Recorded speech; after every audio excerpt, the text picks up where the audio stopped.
안녕하세요, 여러분. 잘 지냈어요? 오늘은 한국에만 있는 단어에 대해서 얘기해 보려고 하는데요. 이 단어들은 그동안 제가 학생들과 수업하면서 많은 질문을 받았던 단어예요. 그때마다 설명하기 정말 어려웠는데요. 처음에는 제 영어 실력이 부족해서 그렇다고 생각했는데, 곰곰이 생각해 보니 이 단어는 한국어에만 존재하는 단어라는 걸 깨달았어요. 다른 나라 언어로는 마땅히 대체할 만한 단어가 없는 것 같거든요.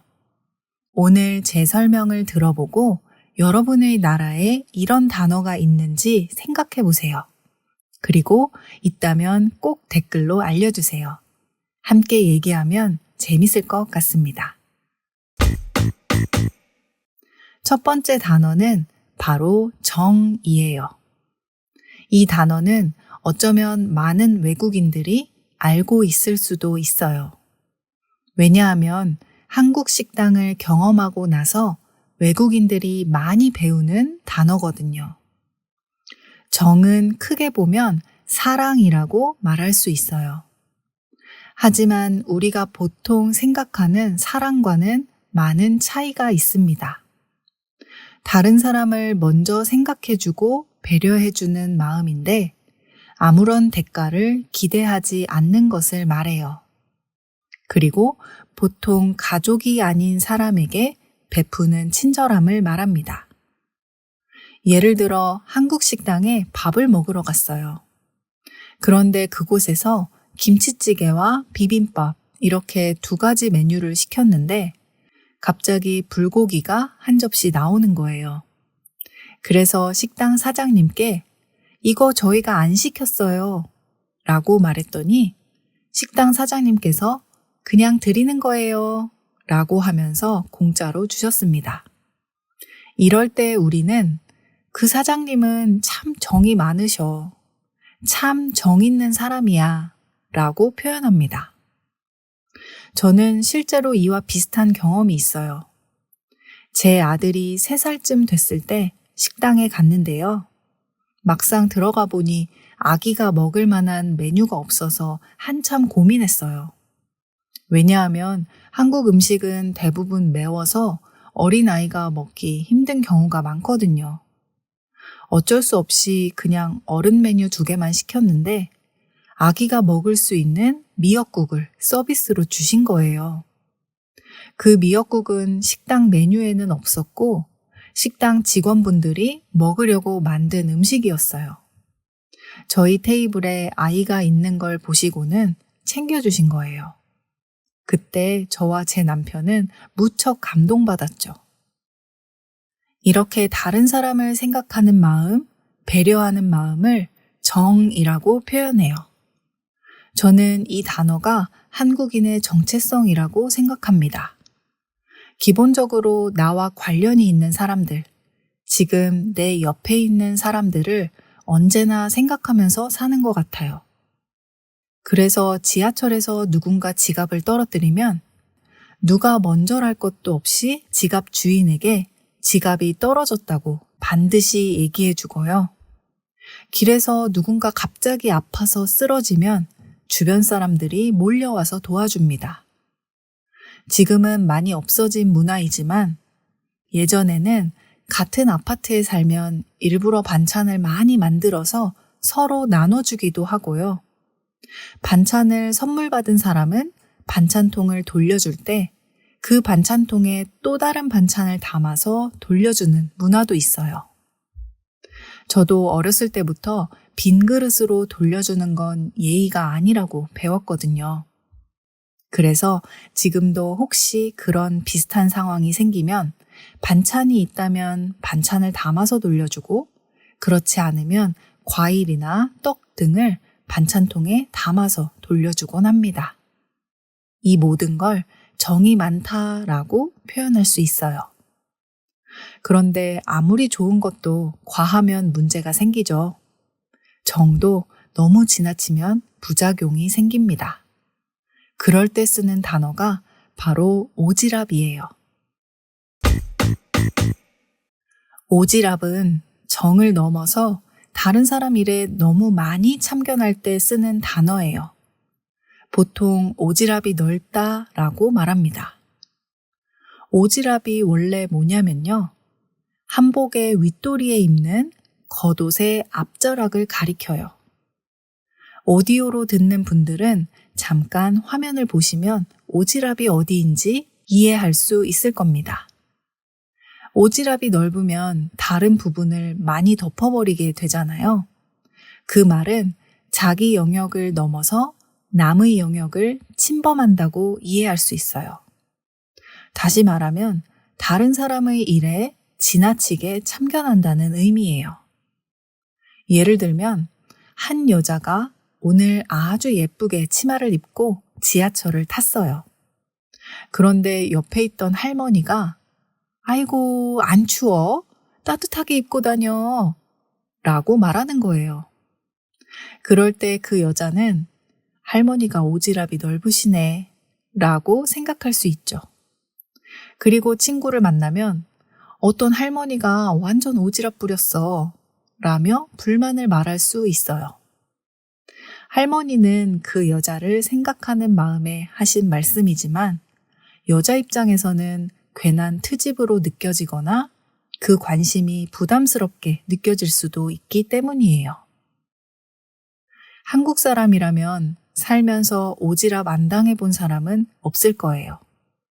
저는 특히 아이를 키우면서 정말 오지랖을 많이 당했거든요.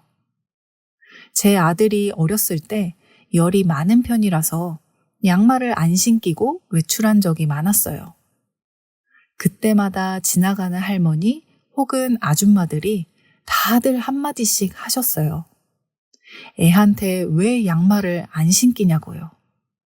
애가 추워 보이는데 양말 안 신기냐고요. 그러다 애기 감기 걸린다고요. 저는 애기가 열이 많아서요 하며 웃으면서 지나갔습니다. 이렇게 나이가 많은 어른이 젊은 사람에게 하는 오지랖도 있지만 친구끼리 오지랖을 부리기도 해요. 예를 들면 A라는 사람이 입맛이 없어서 밥을 조금만 먹었어요. 그런데 그 모습을 본 B가 갑자기 A에게 무슨 일이 있냐며 계속 물어보는 거예요. 그래서 A는 남자친구랑 헤어져서 힘들다고 말했어요. 그랬더니 B가 갑자기 A를 위로해주겠다며 소개팅을 만든 겁니다. A는 소개팅에 관심도 없는데 말이죠. 이런 경우 A는 B에게 오지랖 좀 그만 부려라 라고 말할 수 있어요. 분명히 의도는 다른 사람을 위한 것이지만 상대방이 기분 나빠지거나 불편해진다면 그건 오지랖이에요. 그래서 정과 오지랖은 한 끗 차이라고 말할 수 있어요. 그 미묘한 차이를 느끼실 수 있다면 여러분은 거의 한국인이 다 된 겁니다. 다음은 한이라는 단어입니다. 혹시 들어본 적 있어요? 이렇게 많이 말해요. 그때 내가 너에게 많이 못해준 것이 한이 된다. 그때 내가 여행을 안 간 것이 한이 될 것 같아. 부모님께 더 잘해드리지 못한 것이 한이 된다. 그 노래에는 한이 느껴진다. 이런 식으로 쓰는 말이에요. 이 단어도 참 설명하기가 어려운데요. 일단 이 단어는 감정을 나타내는 말이에요. 그런데 순간적으로 느껴지는 감정이 아니라 오랫동안 품고 있던 감정을 말해요. 분노, 억울함, 서러움, 아쉬움, 안타까움 등 부정적인 감정이 섞여서 오랫동안 마음에 담아둔 감정이라고 할 수 있어요. 그래서 누군가와 헤어졌을 때 바로 느껴지는 분노와 슬픔은 한이라고 할 수 없지만 10년, 20년이 지나서도 계속 화가 나고 슬프다면 그건 한이라고 할 수 있어요. 드라마를 보면 나이 많은 할머니나 혹은 엄마가 가슴을 주먹으로 치면서 내가 잘못했지, 내가 나쁜 년이지, 이런 말을 하면서 후회하며 우는 장면이 나올 때가 있어요. 여기서 느껴지는 감정이 한이라고 할 수 있어요. 더 잘해주지 못한 것에 대한 슬픈 감정이 오랫동안 쌓여 있다가 폭발한 느낌인 거죠. 또는 어떤 사건으로 인해 큰 슬픔과 충격을 받은 주인공이 복수를 한다던가 계속 집착하는 모습을 보일 때 이것도 한이라고 할 수 있어요. 대표적인 예로 넷플릭스 드라마 더글로리가 생각나요. 학교 폭력을 당한 문동은은 그 후유증과 트라우마로 평범한 삶을 제대로 못 살죠. 오로지 가해자 연진이에 대한 증오와 복수로 가득 차서 인생 전부를 거는데요.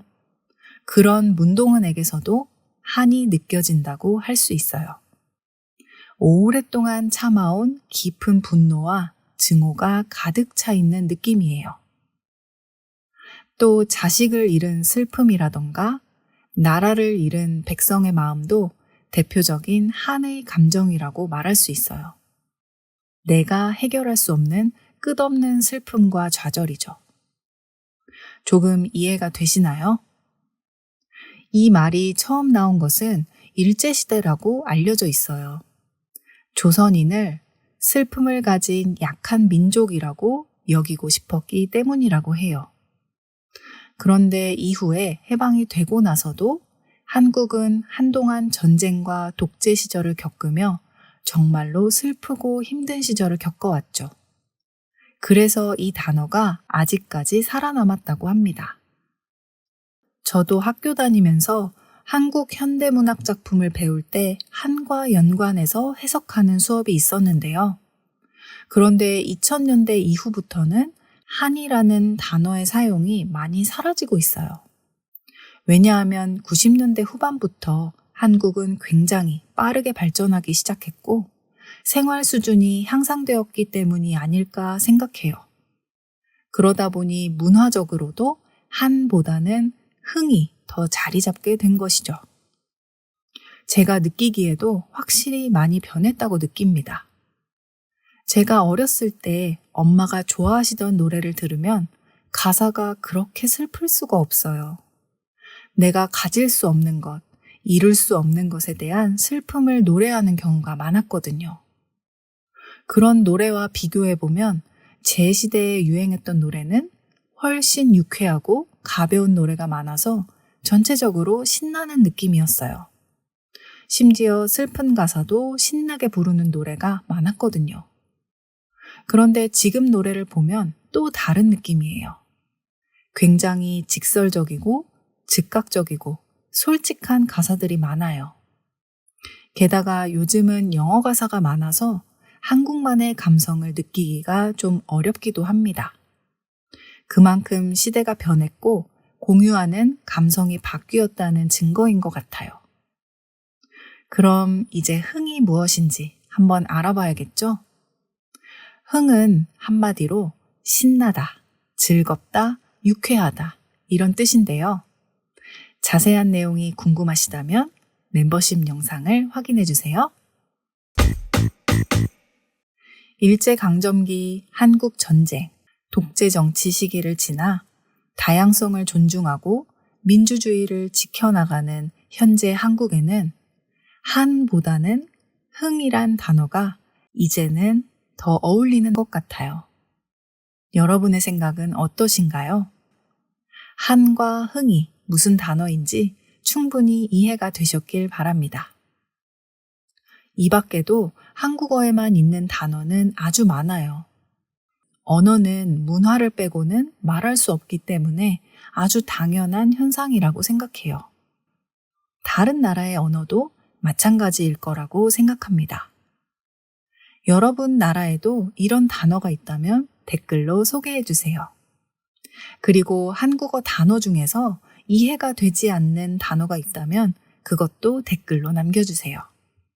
기회가 된다면 한국어 단어에 대한 이야기 혹은 역사에 대해 종종 얘기해 볼게요. 지금 케이진의 한국어 팟캐스트 멤버십에 가입하시면 멤버십 전용 영상을 보실 수 있고 이 영상의 한국어 스크립트 PDF 파일을 무료로 다운받으실 수 있습니다. 아래 링크를 통해 가입하실 수 있어요. 여러분의 적극적인 참여와 관심, 응원에 항상 감사드립니다. 오늘의 수다는 여기까지. 또 만나요. 안녕.